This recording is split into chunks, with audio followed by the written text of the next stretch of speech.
Hi there, this is Shauna from the Foiled Fox, and I'm here on Papertrey / Ink to Papers YouTube channel today, and I'm featuring the Many Anemones. These is a wonderful flower set that can make these kind of mosaic flowers, or you can stamp them out. But let's get started with looking at what the stamp set offers. It's in this great hold and fold pouch that you can keep all your stamps and store them that way. They're great for that.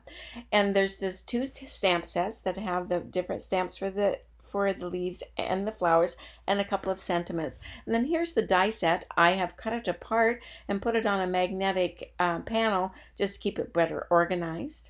And then here's one of my very favorite backgrounds. It's the loosely woven. I'm going to be using that today. So to get started, I'm going to use these three dies for the flower. That's what's going to cut out these little pieces, and I'm going to cut them out on white cardstock. I need the outline of each of these flowers, and I'm going to cut 3 of the big ones, 2 of the little ones, and 1 of the small half blossom. And I'm going to use some black a little later, you'll see that, but I'm going to use a light gray mostly for the small and little blossom. And then I'm going to use 3 colors of pink, and largely those are going to be used for the larger and the small blossom, and then green for the leaves.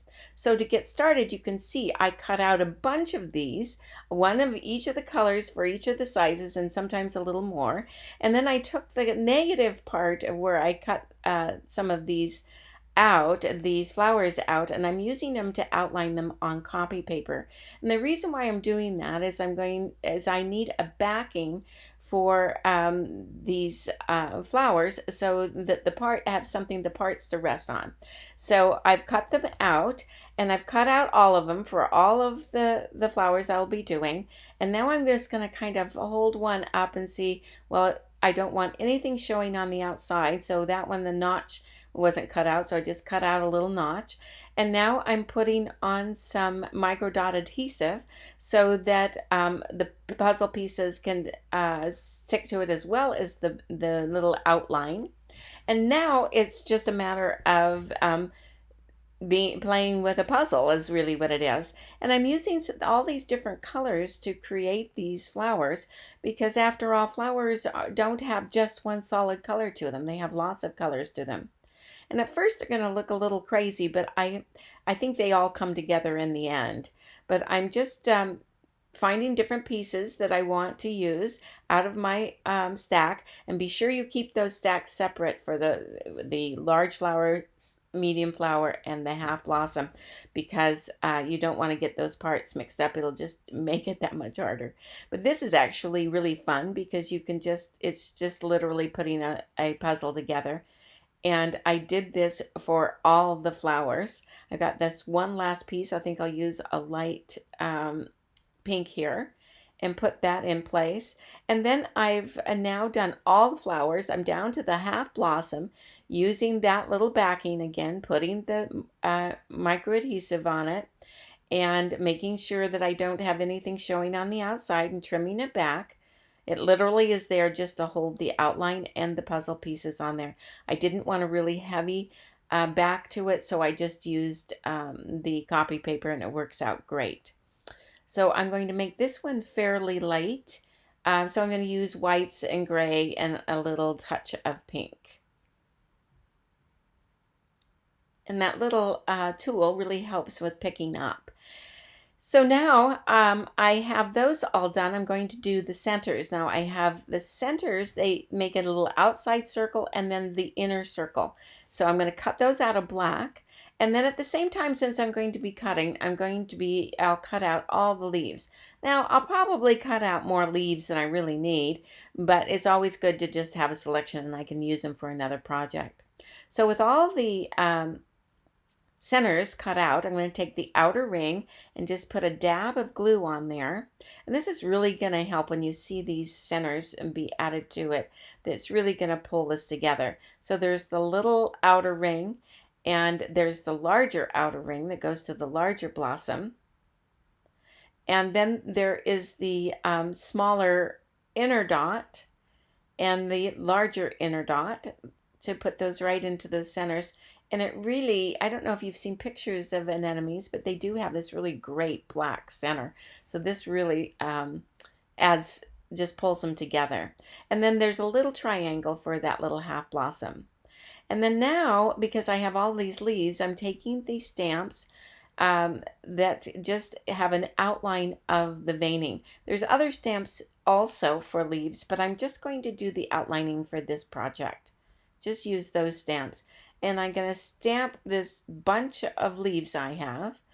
And like I say, I'm probably not going to use all of them, but I just thought I'd cut a bunch, and they're great leaves I can use for lots of different things if I have some left over. In fact, I have a few ideas. You might see them in another project. So I'm going to just stamp all those, just that light veining. And I'm using New Leaf ink. This is a Papertrey ink, and stamping those. And then now I've put in a piece of Nina white cardstock and put in the loosely woven into the stamp positioner. I'm going to take a piece of copy paper first. I'm going to stamp it off once because I don't want it that bright. So I stamp it off once.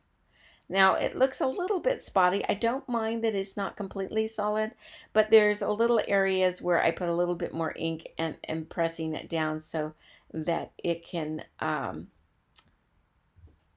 be a little bit more filled in. And again, I put a little ink and I stamped it off on a piece of typing paper first.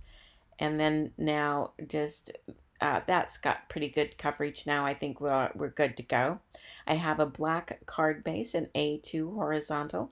And then now I'm going to cut off these white bits that are on here. And I've also cut a panel that's the size of the background and set that aside. And I've put the sentiment Beautiful Love in the stamp positioner, and along with the background, put on some anti-static powder. And I'm going to stamp it with Versamark ink, which is a clear ink. I'm going to stamp it a couple of times, making sure I get a really good impression. And then I'm going to take it out and I'm going to sprinkle it with one of my favorite blacks, which is Detail Black by Hero Arts. And I am now heat embossing it after I've tapped the excess off, heat embossing it, and now we have our sentiment. So I'm putting some double stick tape onto the foam, and then I'm putting some more on there so I can stick it to the card base. But before I do that, I'm taking a piece of black glitter paper. Now, you can choose any kind of glitter paper you want, but I just wanted a little bit of pizzazz to this. And you'll see that I'm also going to add some to the centers of the flowers, and you'll see how that all comes together. But I think that this glitter really adds a bit. I don't know if you can see it on screen, but it really does add a little extra sparkle. Then I put some foam tape on the back side of all these flowers, and I'm just going to arrange them and kind of get an idea on how I would like them to go. And then I'll peel off the release tape on each of these and then just very lightly kind of place them. I don't want to push really hard at first because I want to make sure that I have them in the right position or where I want them. If not, I can peel them back up and they're not pushed down so hard that I can't peel them back up. And then once that's all done, I'm going to take the leaves and go back to my micro dot adhesive. This is repositionable tape. It will become permanent over time, but it gives you time to move them around if you would like to. And I'm just adding some leaves. As you can see, I have tons more leaves than I need, but that's okay. You'll probably see them again in another project. So with those all in position, I have one last thing I want to do. I want to pull together that glitter paper and put a little sparkle on the center of each of these flowers. I don't know if you remember them, but I'm using Stickles, which is a black sparkle Stickles. And it just adds just a tiny bit of dimension and a little bit of pizzazz to each of those centers. And there we have it. It's all done. I really like how it has kind of this mosaic look to it, and it's fun and it's playful, and it's a great way to cheer somebody up. I really hope that you enjoyed this project. If you did, please give us a thumbs up, and if you haven't already, subscribe. If you want more information and more pictures, just pop over to blog.inktopaper.com. There's lots more there and lots more inspiration as well. And you see here's a short list of the products I used. Again, you can see more on the blog. And you can always get these products to inktopaper.com, or you can pop over to foiledfox.com.